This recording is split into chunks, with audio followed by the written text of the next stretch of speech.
Vous voulez savoir comment atteindre la paix d'esprit complète et totale? Eh bien, restez à l'écoute.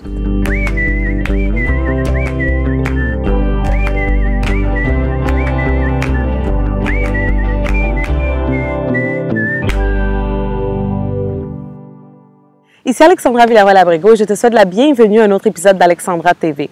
Dans l'épisode d'aujourd'hui, je vais partager avec toi comment est-ce que tu peux atteindre la paix d'esprit, comment est-ce que tu peux avoir finalement de la paix à l'intérieur de toi et vivre une vie vraiment en paix.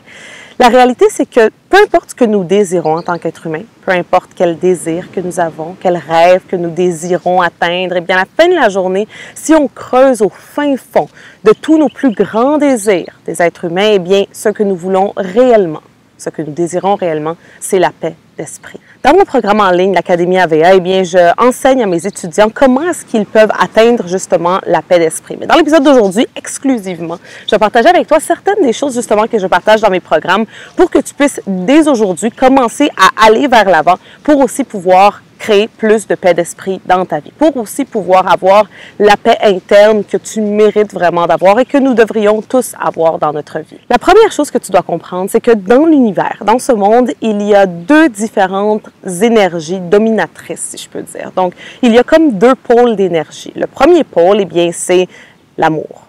Le pôle opposé est la peur. Tous les sentiments et émotions négatives dans ce monde viennent et naissent de la peur. Tous les sentiments et émotions positives de ce monde naissent de l'amour. Si on vit constamment dans une énergie d'amour, eh bien, c'est là que peu à peu, on peut atteindre la paix. Parce que justement, le sentiment, si je peux dire, l'émotion la plus haute dans l'échelle de l'amour, eh bien, c'est la paix. Par contre, si on vit dans la peur, c'est le contraire. On va vivre, si je peux dire, dans l'enfer. Alors, qu'est-ce que moi j'enseigne justement à tous mes étudiants? Et de commencer à vibrer dans une énergie d'amour. Par contre, comment est-ce qu'on peut vibrer dans une énergie d'amour? Eh bien, la première chose, c'est de laisser aller de tout ce qui emmène de la peur dans notre vie. Donc, ça peut être le drame, ça peut être les relations toxiques, ça peut être les pensées négatives, les croyances négatives, ça peut être aussi des environnements négatifs. Essayez justement de s'éloigner de tout ce qui emmène de la peur dans ta vie, pour ainsi commencer à peu éliminer l'énergie de peur et ne pas vivre dans une énergie de peur. Par la suite, ça va être de vivre dans une énergie d'amour, de vibrer dans une énergie d'amour. Par contre, comment faire? Eh bien, voici le grand truc, si je peux dire. À l'intérieur de nous, nous avons deux énergies aussi, n'est-ce pas? Il y a le masculin et le féminin, n'est-ce pas? Le yin et le yang. Le désir le plus grand de l'énergie masculine, eh bien, c'est la liberté. Le désir le plus grand de l'énergie féminine, c'est l'amour. Nous sommes en train de vivre présentement dans une ère et un temps où que tout le monde désire avoir plus de liberté, n'est-ce pas? Donc, il y a comme cette grande vague de liberté. Il y a beaucoup de masculinité, d'énergie masculine dans le monde, que ce soit pour les femmes ou pour les hommes. Donc, c'est comme si le masculin, l'énergie masculine est mise sur un piédestal, mais l'énergie féminine est comme un peu oubliée ou mise de côté, si je peux dire. Mais qu'est-ce qui se passe avec ça? C'est que si on laisse l'énergie masculine, si je veux dire, on utilise seulement notre énergie masculine, donc on poursuit la liberté, mais personne utilise son énergie féminine, donc personne poursuit l'amour, ça crée un déficit d'amour dans le monde. Qu'est-ce qu'un déficit d'amour dans le monde va créer? Ça va créer un manque de paix. Alors, voici ce que tu dois faire. Qu'est-ce que tu dois faire? C'est que tu dois commencer à essayer de voir, en tant que tu sois homme ou femme, comment est-ce que tu peux éveiller l'énergie féminine qui se trouve en toi. Donc, nous avons tous une énergie féminine, bien sûr, à l'intérieur de nous. Donc, on a le yin et le yang, comme j'ai dit, le féminin et le masculin. Et il faut tout simplement que tu commences à vraiment essayer d'éveiller cette énergie féminine. La façon de le faire, ça peut être, par exemple, en prenant soin des gens autour de toi. Donc, ça, c'est l'énergie de l'amour. Ça fait partie du féminin. Ça peut être en ayant plaisir. Donc, aussi, une grande caractéristique de l'énergie féminine, c'est le plaisir. Ça peut être en utilisant ton intuition.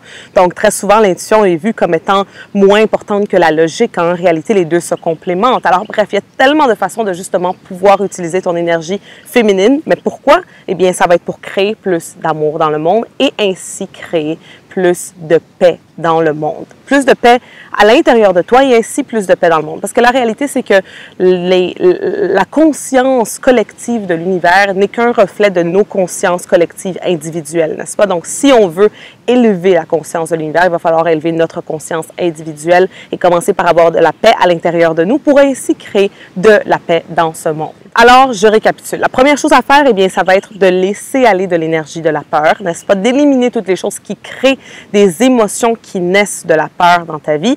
Et par la suite, ça va être de créer plus d'amour. Comment créer plus d'amour? Eh bien, ça va être en utilisant l'énergie féminine sacrée qui se trouve à l'intérieur de nous tous. Comme j'enseigne à l'Académie AVA, eh bien, il y a comme cette pyramide, si je peux dire. Au sommet de la pyramide se trouve la paix d'esprit. Juste en dessous, eh bien, on a nos deux désirs, la liberté et l'amour. Et en dessous se trouvent nos besoins de l'être humain, que justement à l'Académie AVA, j'enseigne comment combler ces besoins-là. Mais c'est très important que pour arriver au sommet de la pyramide, tu dois passer par toutes les autres étapes. Alors, c'est tout pour l'épisode d'aujourd'hui. J'espère que tu as apprécié cet épisode au bord de la mer, ici en République dominicaine. Je viens de voir le lever de soleil. C'était magnifique.